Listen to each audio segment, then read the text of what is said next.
Bonjour à tous. Dans ce nouvel épisode, comme on l'avait fait précédemment pour les propriétés thermiques et électriques, on va voir les notions qui nous permettront la prochaine fois de parler des propriétés optiques des matériaux. Et qui dit optique, dit lumière. Alors essayons de répondre à cette question simple, mais pas trop. Qu'est-ce que la lumière ? On passera outre la définition simpliste qui dit que la lumière, c'est ce qui nous permet de voir, parce que c'est un petit peu limité pour parler des propriétés optiques.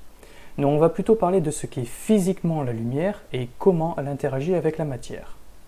Mais avant ça, j'aimerais rapidement parler de la notion de champ en physique, qu'on a déjà un peu abordé et qui nous servira ici. Un champ, c'est la donnée en chaque point de l'espace-temps d'une grandeur physique. Par exemple, la météo donne le champ de température d'une carte, puisqu'on peut associer en chacun de ces points une valeur de température à un moment de la journée. Et ça marche aussi pour la pression. On parle là de champ scalaire, qui en mathématiques signifie que c'est un simple nombre. Mais il existe aussi des champs vectoriels, comme la carte des vents, puisque les vents ont une intensité, mais aussi une direction. Et c'est aussi le cas du champ gravitationnel. Maintenant, revenons à notre sujet et voyageons dans le passé, durant la seconde moitié du XIXe siècle, pour reprendre la découverte de la nature profonde de la lumière.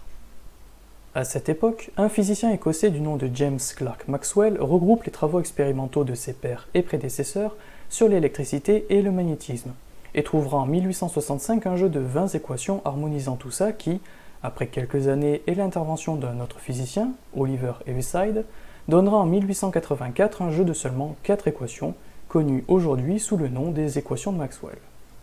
Si vous n'avez pas fait d'études supérieures avec de la physique, ces équations ainsi que le nom de Maxwell ne vous parleront certainement pas. Pour une raison qui m'échappe, Maxwell est totalement inconnu du grand public, alors qu'il mérite clairement sa place aux côtés de Newton ou d'Einstein, qui lui doit d'ailleurs ses travaux comme il le disait lui-même.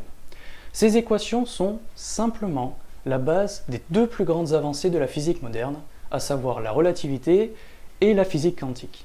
Donc sans ces équations et sans Maxwell, pas de GPS, pas d'ordinateur, pas d'ampoule à LED, pas de clé USB, ni de laser. Voyons rapidement les tenants et les aboutissants de ces équations. Alors promis, je vous passe le formalisme mathématique, on va juste présenter l'idée générale de leur signification. Les deux premières équations sont très simples.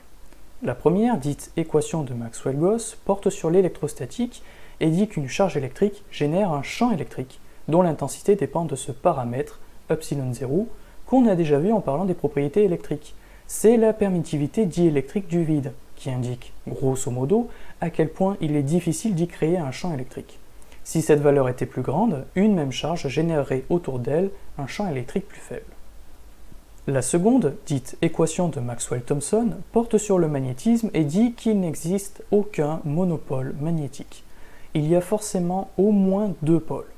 Si vous cassez un aimant en deux, vous n'aurez pas un uniquement nord et l'autre uniquement sud, mais vous aurez deux petits aimants classiques. Les deux équations suivantes sont à l'origine de la fusion de ces deux domaines en un seul, l'électromagnétisme. La troisième, dite équation de Maxwell-Faraday, indique en effet que lorsqu'un champ magnétique se déplace au cours du temps, il crée un champ électrique qui lui est perpendiculaire. Ce phénomène, appelé induction, est celui utilisé pour générer l'essentiel de l'électricité sur Terre, puisque c'est le principe de fonctionnement des alternateurs. La différence entre une centrale à charbon, une centrale nucléaire ou une éolienne étant la source faisant tourner l'aimant dans le générateur. Et la quatrième, dite équation de Maxwell-Ampère, comporte deux termes et est la réciproque de la précédente. Le premier terme indique qu'un déplacement de charge électrique, donc un courant électrique, génère un champ magnétique. C'est le principe des électroaimants. La constante qui apparaît, μ0, est la perméabilité magnétique du vide, qui indique, à l'instar de la permittivité, à quel point il est difficile d'y créer un champ magnétique. Le second terme indique que déplacer un champ électrique génère aussi un champ magnétique perpendiculaire. Ça, c'est l'ajout de Maxwell à la formule d'Ampère qu'il a simplement intuité avec la première loi. Alors, quel rapport avec la lumière me direz-vous ? On y vient. Maxwell fit cette expérience de pensée. Que se passe-t-il si je prends une charge, disons un électron, que je le place sur une aiguille et que j'agite le tout de haut en bas? Eh bien, d'après la première loi, ma charge électrique génère un champ électrique autour d'elle, qui va lui aussi osciller suivant l'axe de mon aiguille. Et d'après la quatrième loi, ce déplacement de champ électrique va générer un champ magnétique perpendiculaire qui va lui aussi osciller, ce qui implique la création d'un nouveau champ électrique oscillant qui à son tour générera un champ magnétique oscillant.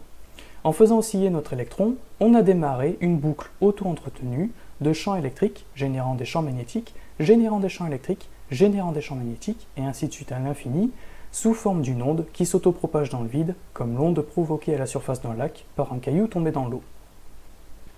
L'électricité et le magnétisme existant bel et bien dans notre univers, Maxwell se demanda à quoi pouvaient bien correspondre ces ondes et à quelle vitesse elles se déplacent. En manipulant les équations, il trouva que cette vitesse était unique et ne dépendait que des deux constantes que sont la permittivité électrique et la perméabilité magnétique du vide, ce qui est logique avec leur définition. Plus il est facile de générer des champs électriques et magnétiques dans le vide, plus elles s'y déplaceront vite. En connaissant les valeurs des deux constantes par l'expérimentation, il trouve que ces ondes se déplacent à quasiment 300 000 km par seconde. Valeur qui correspondait à ce qu'avait mesuré l'astronome anglais James Bradley en 1927 pour la lumière. C'est là que Maxwell comprit que la lumière était une manifestation à la fois électrique et magnétique. C'est une onde électromagnétique, ce qui fut prouvé par Heinrich Hertz une vingtaine d'années après les travaux de Maxwell. On y est, le mot est lancé, la lumière, ce sont des ondes électromagnétiques.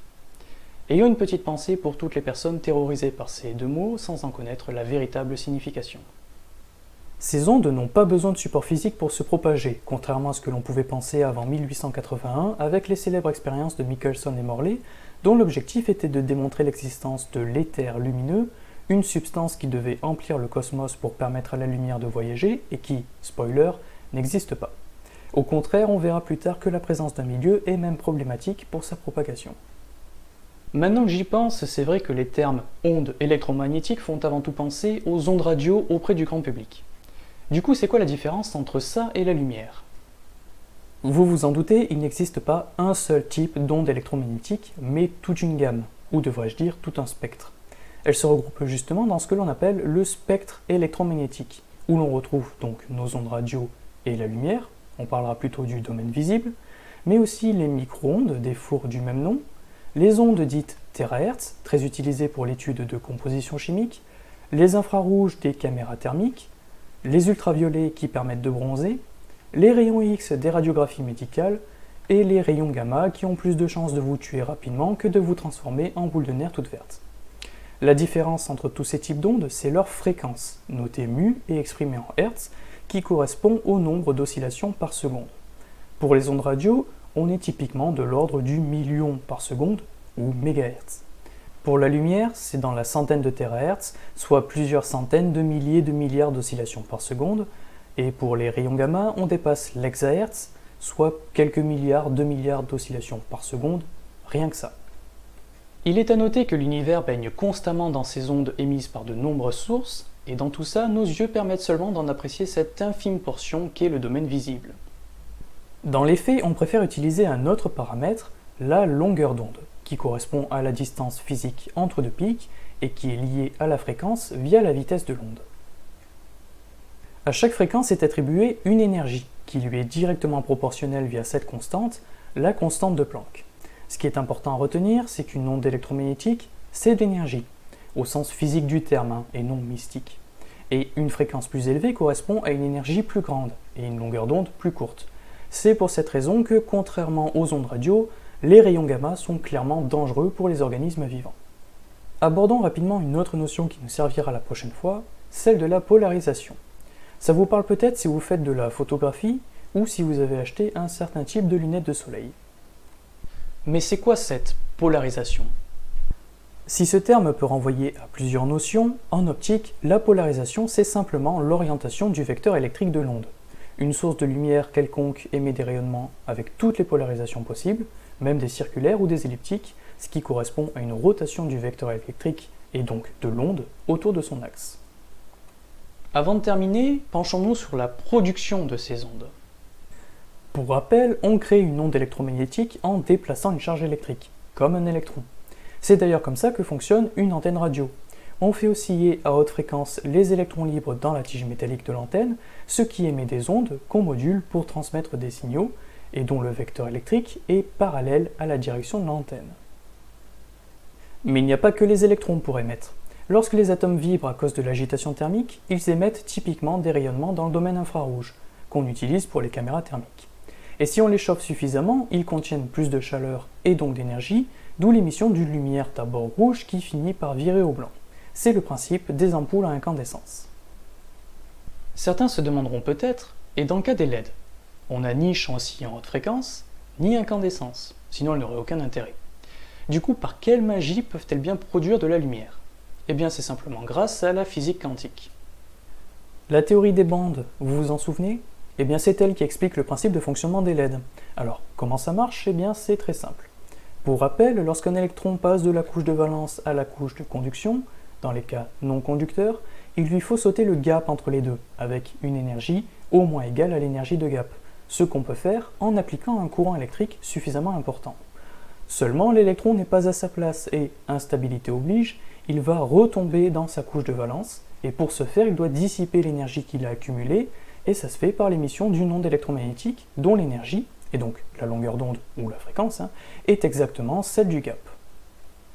On a donc vu ce qu'était la lumière, et plus généralement une onde électromagnétique, ses principales propriétés et comment la matière pouvait en émettre.